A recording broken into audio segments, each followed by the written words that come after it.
Okay. In SHRM, that is Strategic Human Resource Management, we are studying Unit 1. ठीक है, so Unit 1 का rest of the topics है, वो हम लोग आज read करेंगे. That is जो भी business environment है उसमें आपका human resource का क्या ज़रूरत है, कैसे उसमें बहुत सारे changes आ रहे हैं, like technology and structures का क्या change है, workforce diversity का क्या effect पड़ रहा है, demographic क्या changes हो रहे हैं, उनका क्या effect है, हमारा temporary and जो contract labor है, ठीक है, उनका क्या इफेक्ट है. ये जो टोटल पार्ट है that is all this parts we will deal in this class. ठीक है. सो फर्स्ट है that is technology and organisational structure. So देखो क्या है, टेक्नोलॉजी का जो है बहुत ही ब्रॉड इन्फ्लुएंस हो रहा है हमारे जो बिजनेस है हमारे ऑर्गेनाइजेशन में है. ठीक है. उसके साथ ही साथ आपका जो है स्ट्रक्चर पे भी इफेक्ट हो रहा है टेक्नोलॉजी का. ठीक है. स्ट्रक्चर में इन द सेंस लाइक आपकी जो हायरार्की है वो समवॉट जो है ब्लर होती जा रही है. लाइक हमारे हमारे पास जो हमारे जो हायर लेवल पे जो एम्प्लॉयज होते हैं या फिर we can say the top level executives होते हैं एंड आपके जो मिडिल लेवल एग्जीक्यूटिव होते हैं, अगर उन दोनों को कंपेयर किया जाए तो मिडिल लेवल एग्जीक्यूटिव के पास जो होती है ज़्यादा टेक्निकल नॉलेज होती है as comparison to your top level executive. ठीक है.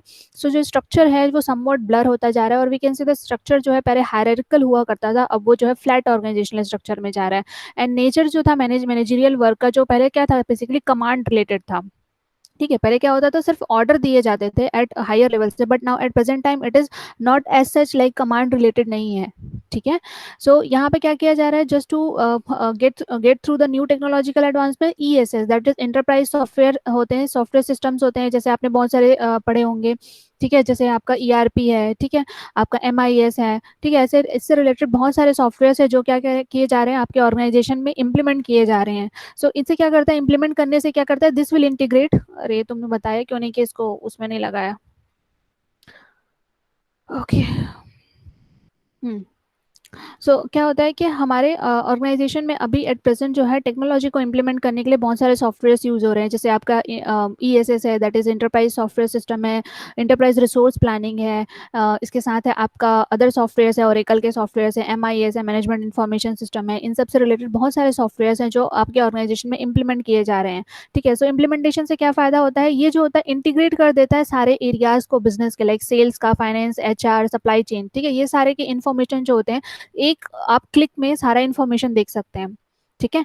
ये जो टेक्नोलॉजी है वो कंपनी को बहुत सारे बेनिफिट्स भी देती है. ठीक है. क्या क्या बेनिफिट्स देती है, लाइक इफिशिएंसी गेन देती है, क्विकर रिस्पांस टाइम देती है, better inventory control, enhance coordination and improve in decision making. ठीक है. ये एग्जांपल लिखा हुआ है कि कंपनी जो है अभी at present not at present, तकरीबन 4-5 साल पुराना डेटा है कि अप्रॉक्सीमेटली $23 बिलियन जो होती है वो ESS that is enterprise software system में क्या कर रही है, स्पेंड कर रही है, जस्ट लाइक आपका ओरेकल है और SAP है. ठीक है. सॉफ्टवेयर एप्लीकेशन प्रोग्राम, ऐसा कुछ नाम है SAP का. ठीक है. एंड कुछ अदर एडवांस्ड इंफॉर्मेशन सिस्टम है जो क्या करते हैं, बेसिकली एलिमिनेट कर देते हैं. This will eliminate the need of middle line managers, because यहाँ पे क्या होता है, मिडिल लाइन मैनेजर्स की उतनी नीड नहीं है, बिकॉज उनके जो नीचे वाले हैं वो खुद ही सारा काम कर लेते हैं, कोऑर्डिनेट कर लेते हैं, डिस्ट्रीमिनेशन कर लेते हैं. ठीक है. जो भी उनको डेटा चाहिए कंप्यूटर से वो रिट्रीव कर लेते हैं एंड डायरेक्टली दे कैन जो भी उनका टास्क असाइन है वो कर लेते हैं. So this was somewhat like eliminate कर देता है need of the middle line managers. ठीक है. So this also reduce, because आपके जो एम्प्लॉयज हैं वो टेक्निकली स्किल्ड हो गए हैं. ठीक है. वो स्मार्ट मशीन यूज करते हैं, स्किल्ड पर्सनल्स हैं. ठीक है. उनको नॉलेज है कि कंप्यूटर कैसे ऑपरेट किया जाता है. तो this will reduce the need of supervision. Supervision की जरूरत ही नहीं है, तो बेसिकली मिडिल लेवल मैनेजर्स की जरूरत ही नहीं है, लाइक लेबर के लिए सुपरवाइजर्स की जरूरत ही नहीं है. ठीक है. So this will call that the management should update their skills in such environment में. मैनेजर जो है या मैनेजमेंट जो है उनको अपना जो है स्किल सेट को समवॉट अभी एट प्रेजेंट ऑर्गेनाइजेशन में क्या करना पड़ेगा, इंप्रूव करना पड़ेगा. मैंने जो पहले बताया कि जो इन्फॉर्मेशन बेस्ड सिस्टम है वो अभी क्या बन रहा है, लीन और फ्लैट स्ट्रक्चर बन रहा है. पहले क्या होता था, स्ट्रक्चर लाइक हायरार्किकल होता था, ऑर्डर यहाँ से यहाँ फ्लो होता था. ठीक है. यहाँ पे 3 लेवल होते थे, but at present time structure is becoming somewhat like this. ठीक है. यहाँ पे मोस्ट ऑफ द जो है GMs है वो बैठते हैं, तो ये फ्लैट स्ट्रक्चर बन जाता है. यहाँ पे सिर्फ एक CEO होगा जो हायर लेवल पे बैठेगा. ठीक है. आप अल्टरनेटिवली जॉब असाइनमेंट भी कर सकते हैं. ठीक है. अपॉर्चुनिटीज फाइंड आउट कर सकते हैं कि आपको कौन सी अपॉर्चुनिटीज की जरूरत है for deployment of tomorrow's high level managers. ठीक है. एंड इंक्रीज इन टेक्नोलॉजी जो होती है वो समवट ऑल्सो इंक्रीज करती है आपके एजुकेशन के रिक्वायरमेंट को, मैनेजर के स्किल को, उनके टेक्नोलॉजी और उनके एजुकेशन को समवट इंक्रीज करने की रिक्वायरमेंट होती है। ठीक है, so this is about the technical knowledge. Now क्या इन्फ्लुएंस हो रहा है हमारा HRIS और रिलेटेड टू जो भी ह्यूमन रिसोर्स से रिलेटेड टेक्नोलॉजी है उनका इन्फ्लुएंस क्या हो रहा है हमारे ऑर्गेनाइजेशन में।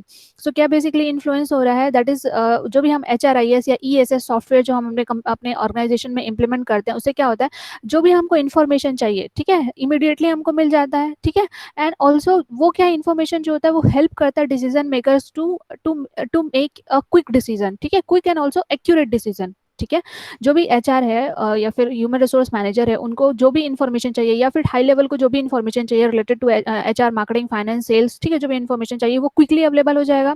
ठीक है, just a click. And also this will help in making the quick decision.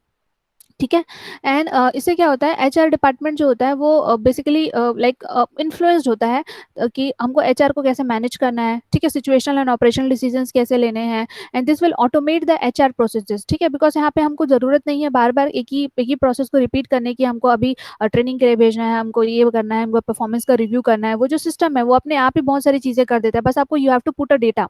ठीक है, आप डेटा एंट्री करेंगे, पॉइंट्स एंटर करेंगे, स्केल से जो भी उसमें क्या होगा कैलकुलेट होगा, एंड सारे लोग, सारे जो भी इंप्लॉइज हैं या फिर जो भी प्रोसेस चल रहे हैं ऑर्गेनाइजेशन में, सेल्स है, मार्केटिंग है, HR से रिलेटेड एक्टिविटी, उनका परफॉर्मेंस अप्रेजल है, वो सारी चीज़ों का कैलकुलेट होकर डेटा आ जाएगा। जस्ट यू हैव टू, जिससे क्या होता है आपका जो भी HR के जितने भी प्रोसेस हैं वो सब ऑटोमेट हो जा रहे हैं, अभी आपको मैनुअल वर्क करने की जरूरत नहीं है। ठीक है, सो ये जो होता है बेसिकली हमारा जो सॉफ्टवेयर या टेक्नोलॉजी का यूज जो है ऑर्गेनाइजेशन में, इसकी वजह से क्या होता है हमको रीस्ट्रक्चर करने की जरूरत है HR डिपार्टमेंट्स को, जॉब्स को एंड प्रोसेसेस को। बिकॉज अगर हमारे पास वही पुराने एम्प्लॉयज अवेलेबल हैं जो अभी भी मैनुअल काम करते हैं, तो उनकी अब नीड नहीं है। अब और now at present time we need the people who have somewhat like working knowledge of computer. ठीक है, सो इसके लिए हमको क्या है, जॉब्स को भी रीडिजाइन करने की जरूरत है, प्रोसेसेस को भी रीडिजाइन करने की जरूरत है।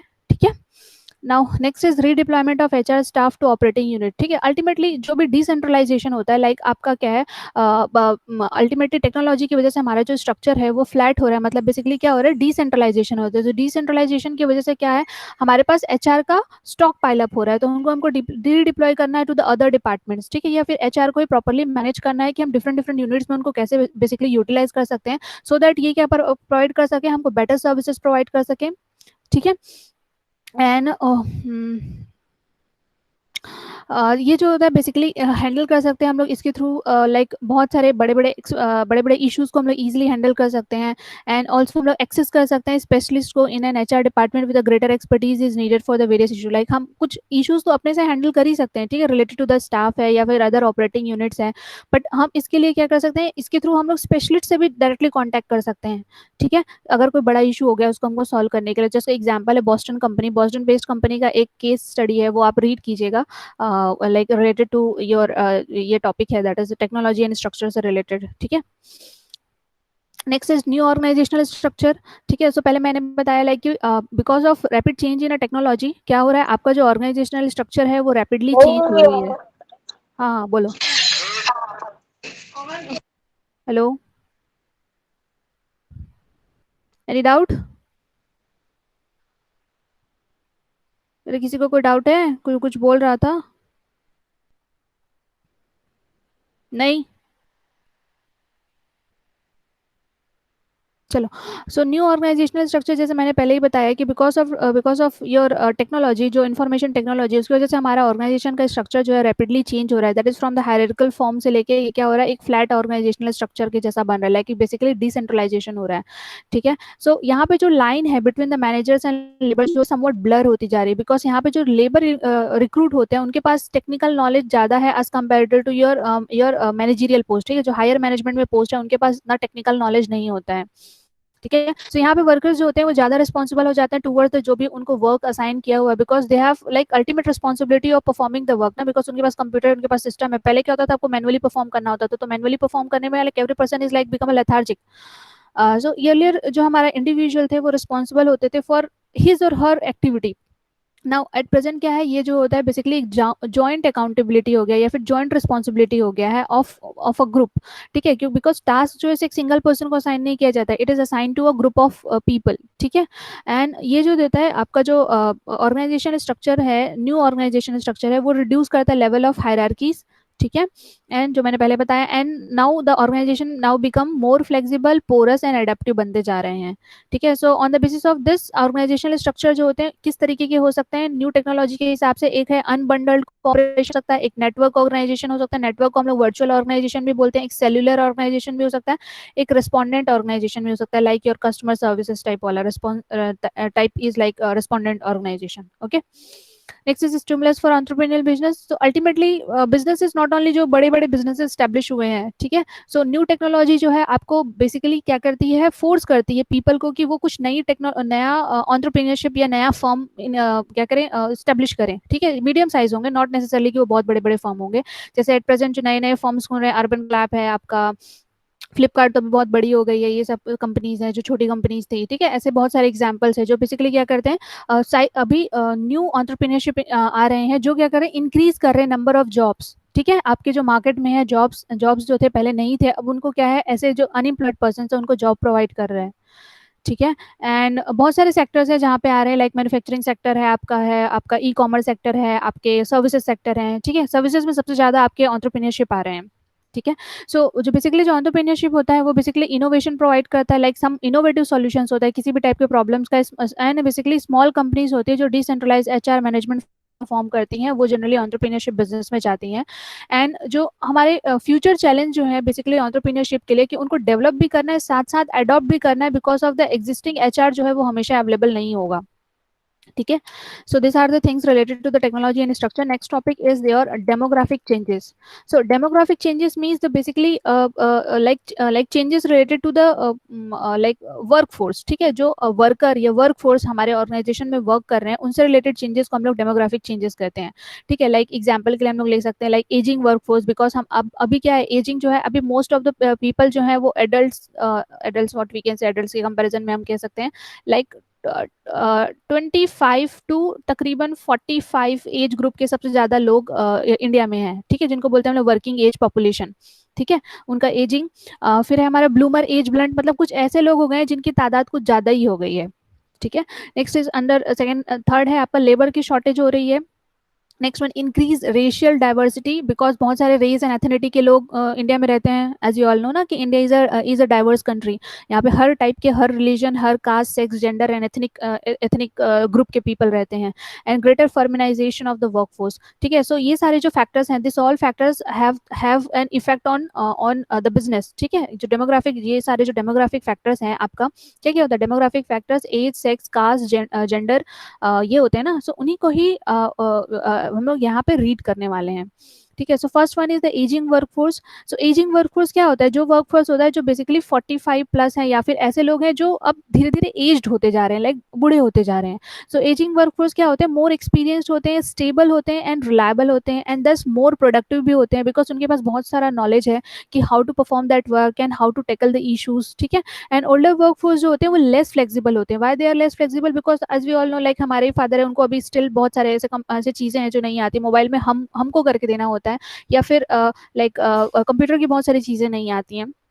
ठीक है। सो वो एक्सपीरियंस तो है, नॉलेजेबल है, स्टेबल भी है, रिलायबल भी है, प्रोडक्टिव भी है, बट वो लेस फ्लेक्सिबल है, बिकॉज उनको टेक्नोलॉजी अभी प्रॉपर्ली यूज करने नहीं आती। उस टेक्नोलॉजी को उनको अडॉप्ट करने में अभी टाइम लगेगा। ठीक है। Not adopt the dynamic economic quickly. फिर greater cost will also result in a greater pension, because ultimately जो ऐसे ओल्डर पीपल है उनको क्या है, पेंशन का प्रावधान दिया गया है उनके लिए। So this will increase the somewhat, like आपका जो कॉस्ट है, ठीक है, वो जो होता है वो इंक्रीज हो जाता है। एंड ऐसे जो ओल्ड एज पीपल होते हैं इनके लिए हेल्थ केयर कॉस्ट भी इंक्रीज होता है, बिकॉज अल्टीमेटली जैसे जैसे एजिंग आएगी कोई ना कोई टाइप की डिजीज क्या होती है, लोगों को होती जाती है। ठीक है। एंड ये जो एक रिपोर्ट है दैट इज जापान का, कि जापान में हाउ द एजिंग पॉपुलेशन जो है वो still they are like they have a zeal to work. ठीक है। वर्क फोर्स में अभी भी वो कंट्रीब्यूट करते हैं, उसका एक स्टडी है। Now next is the bloomer age bulge. ठीक है। Bloomer age bulge means basically कितने कितने एज ग्रुप के लोग, कितने परसेंट के लोग लाइक वर्क फोर्स में पार्टिसिपेट करते हैं, ये इसका एक रिपोर्ट है। सो बेसिकली जो मोस्ट ऑफ द पीपल जो है जो वर्कफोर्स में पार्टिसिपेट करते हैं वो है बेसिकली आपके that is 34 to 44 age group, ठीक है, जो मिडिल लेवल है, ठीक है, बिकॉज इनिशियली 25 से लेकर 34 तक के पीपल हैं, लेकिन वो कम है बिकॉज इस टाइम पे हम लोग we mostly focus on studies and our जो भी हमारा करियर से रिलेटेड चीज़ें होती हैं। But at the age of 34 to 44 हमारा मेन एम क्या होता है, just to get a job, and job तो पहले मिल जाई होती है, but just to get a stability in the job, ठीक है, हम यहाँ पे स्टेबिलिटी ले लेते हैं, हमारी सैलरी समवॉट बेटर हो जाती है, हमारा लिविंग स्टैंडर्ड जो होता है वो समवॉट बेटर हो जाता है। So most of the participation होता है that is 34 to 44 age group का, ठीक है। एंड देन आफ्टर उसके बाद भी जो होते हैं वो समवट डिक्रीज होती जाती है, ठीक है। Labour force participation age to 45 will also increase because they are like old people है ना, तो उनका जॉब अगर एक बार लग गया तो वो कंट्रीब्यूट करते रहते हैं। सो ये जो होता है बेसिकली ब्लूमर एज बल्ज है, लाइक कि डिफरेंट डिफरेंट ग्रुप के लोग different different like work force में कैसे पार्टिसिपेट करते हैं, उनका परसेंटेज क्या है, just to study that. And next is the labour shortage.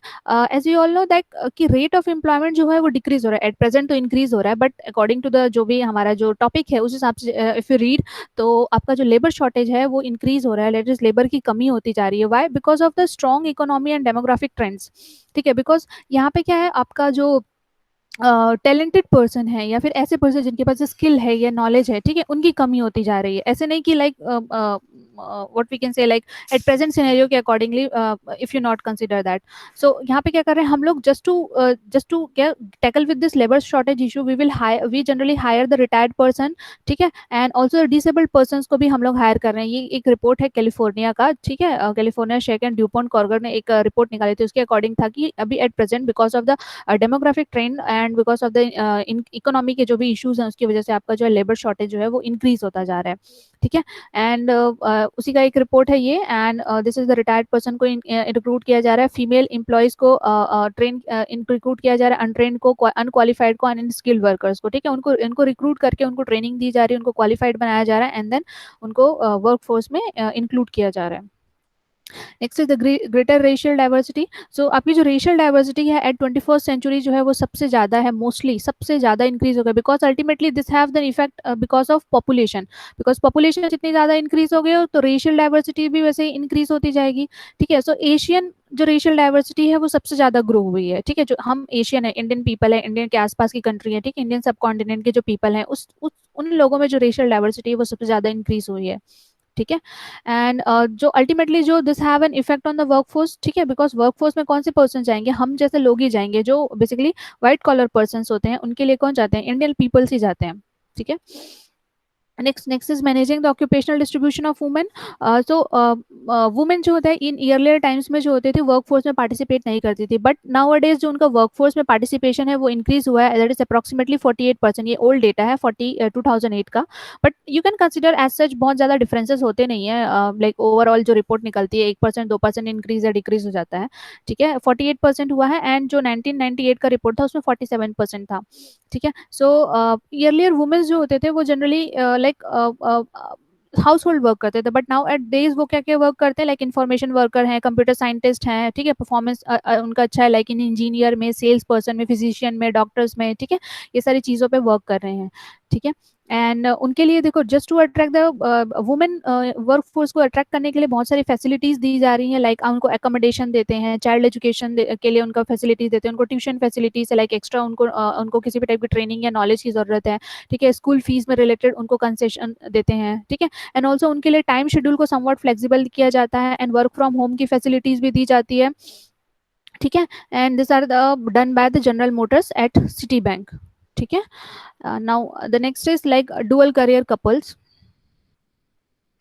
So dual career couples means basically increase in due to the formalisation of workforce भी हम लोग क्या करते हैं, एम्प्लॉयज को अदर फैसिलिटीज भी प्रोवाइड करते हैं, ठीक है। Employees will offer the other support services like sick child care facilities, day care facilities, ठीक है, कुछ ऐसी फैसिलिटीज, एक्स्ट्रा फैसिलिटीज जो होती है हमको एम्प्लॉयज को प्रोवाइड करनी पड़ती हैं, just to reduce the absenteeism and more output and low turnover, ठीक है, because they have the family ना, तो उनकी फैमिली की रिलेटेड जो रिस्पॉन्सिबिलिटी है उनके लिए भी हमको टेक केयर करना पड़ता है।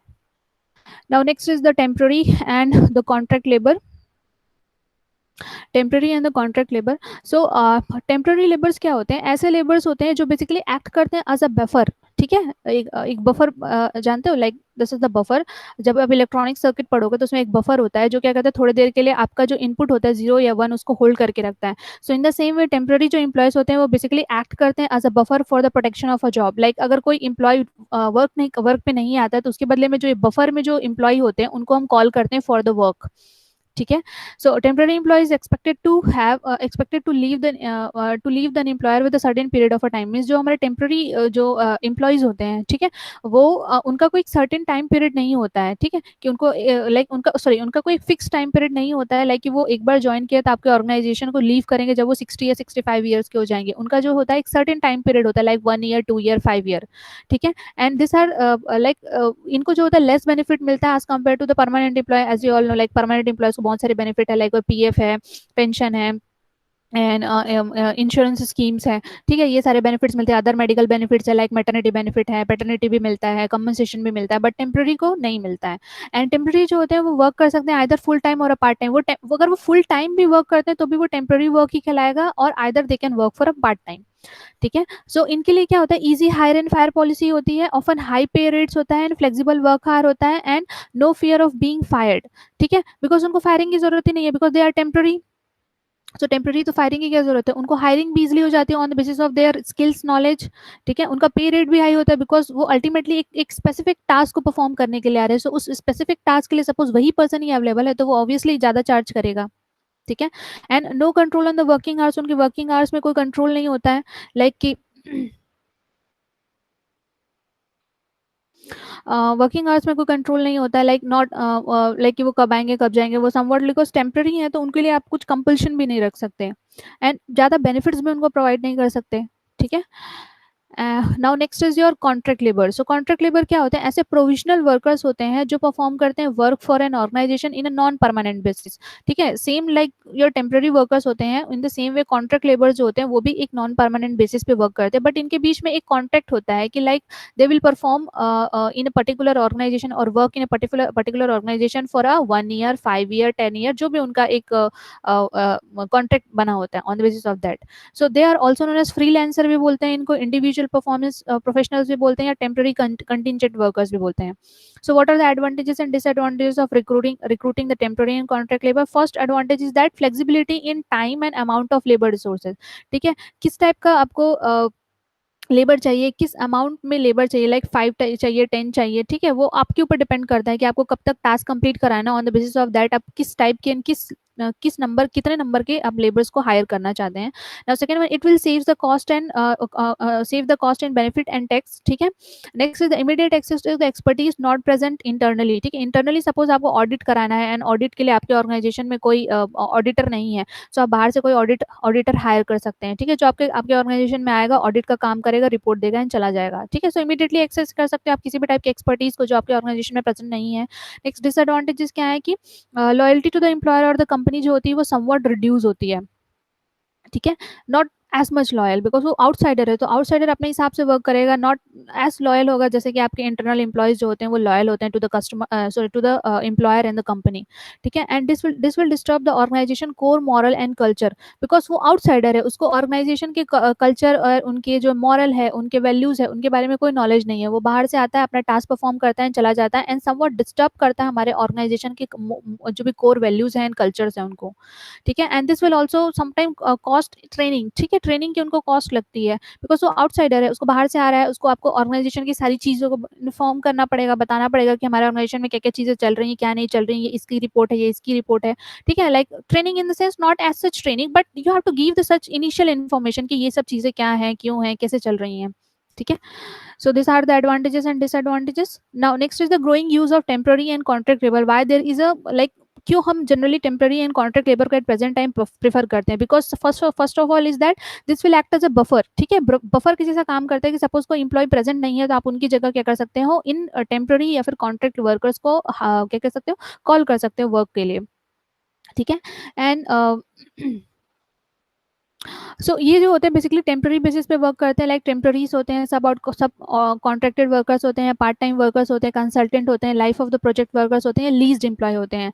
ठीक है, जैसे हमने रिक्रूटमेंट में पढ़ा था, that is leasing of employ, that is known as the outsourcing. ठीक है, वैसे ही टाइप का वर्क होता है। ठीक है, यहाँ पे कंपनीज जो होते हैं यूज करते हैं लीज्ड और the rented employees for a long term basis from the temporary help agencies. ठीक है, यहाँ पे कोई आउटसाइडर एजेंसी होती है, वो क्या करती है, ऑलरेडी कुछ स्किल पर्सन को हायर करके रखती है, और जो ऐसी बड़ी कंपनीज जिनको जो है एक पर्टिकुलर स्किल टाइप के एम्प्लॉयज की जरूरत होती है, वो यहाँ से क्या करती है, लीज करके ले जाती हैं। ठीक है, that is also known as leasing of employees. ठीक है, सो हम किस किस टास्क के लिए लेते हैं इनको, क्लैरिकल वर्क के लिए ले सकते हैं, एडमिनिस्ट्रेटिव पोजीशंस के लिए ले सकते हैं, इंडस्ट्रीज में हेल्प के लिए ले सकते हैं, एज अ लेबरर भी रख सकते हैं, इक्विपमेंट क्लीनर्स भी मिल जाते हैं, हैंडलर्स, हेल्पर्स। ठीक है, इन सारे वर्क्स के लिए मिल जाते हैं। सीजनल भी हो सकते हैं, सैक्लिकल भी हो सकते हैं। ठीक है, सीजनल लाइक एक सीजन में वर्क किया जब सीजन में उनकी जरूरत है, एंड सैक्लिकल मीन्स कंटिन्यूसली वर्क कर रहे हैं, ऐसा भी हो सकता है। ठीक है, now next is the factors that supports the use of temporary and a contract employees. First of all, that this will economic uncertainty and turbulence की वजह से generally have a factor. Next is fluctuating workload, because workload different होता है, जब भी workload increase होता है generally we hire the more employees. ठीक है, और वो permanent नहीं होते हैं, वो generally होते हैं like a temporary or a contract kind of employees. This will reduce the overtime pay. ठीक है, आपको ओवर टाइम पे जो होता है वो जो होता है समवट ज़्यादा देना पड़ता है। ठीक है, because as you all know, like हमारी जो रूल्स एंड रेगुलेशंस है, एक्ट्स जो बने हुए, उसमें लिखा हुआ है कि ओवर टाइम जो वेज है वो आपकी जो नॉर्मल वेज है, नॉर्मल वेज से ओवर टाइम वेजेस जो होते हैं वो ज़्यादा होने चाहिए। ठीक है, सो ये ओवर टाइम वेज देने की सिचुएशन को अवॉइड करने के लिए क्या करते हैं, कंपनीज जनरली हायर कर लेती है टेम्पररी एंड कॉन्ट्रैक्ट एम्प्लॉइज। ठीक है, this will avoid the cost of recruiting, hiring and training, because already वो जो है जो टेम्पररी एंड कॉन्ट्रैक्ट वर्कर्स है उनके पास ऑलरेडी स्किल्स है, ट्रेनिंग है, नॉलेज है। ठीक है, तो उनकी हायरिंग एंड रिक्रूटमेंट का नहीं कॉस्ट नहीं देखना पड़ता। ठीक है, next is flexibility and the potential saving in the labour cost and adequate labour when needed. ठीक है, फ्लेक्सिबिलिटी होती है एंड पोटेंशियल सेविंग होता है इन द लेबर कॉस्ट में। Next is benefit to the workers, क्या क्या बेनिफिट है फॉर द वर्कर्स के लिए, if they are employed as a temporary and contract employees. सबसे पहले easy to find the job. ठीक है, आप इंटरनेट में, ठीक है, आप इजीली फाइंड कर सकते हैं कि कहाँ कहाँ आपका जॉब अवेलेबल है। ठीक है, या फिर आप किसी कंसल्टेंट फर्म के साथ क्या कर सकते हैं, कंसल्टेंसी में जाके अपने आप को रजिस्टर कर सकते हैं। जब भी कंसल्टेंसी को कॉल आएगा कि हमको इस टाइप के लेबर की जरूरत है या इस टाइप के वर्कर की जरूरत है, वो आपको कॉल कर लेंगे अगर आपके पास वैसा स्किल सेट है तो। ठीक है, now match the lifestyle and family obligation. ठीक है, आप अपना लाइफस्टाइल जो होता है वो प्रॉपर्ली मैच कर सकते हैं कि आपको जो भी चाहिए, फैमिली ऑब्लिगेशंस को फुलफिल कर सकते हैं। Temporary women workers will get the exposure and work experience and skill development. ठीक है, क्योंकि कुछ ऐसे वुमेन्स होती हैं जो क्या होती है, फुल टाइम वर्क नहीं करना चाहती, so they just want a work which is kind of a temporary for few hours और फ्यू डेज। ठीक है, and then rest of the days they like chilled out और want to manage their household affairs. ठीक है, सो उनके लिए better है, and build a confidence in women and youth.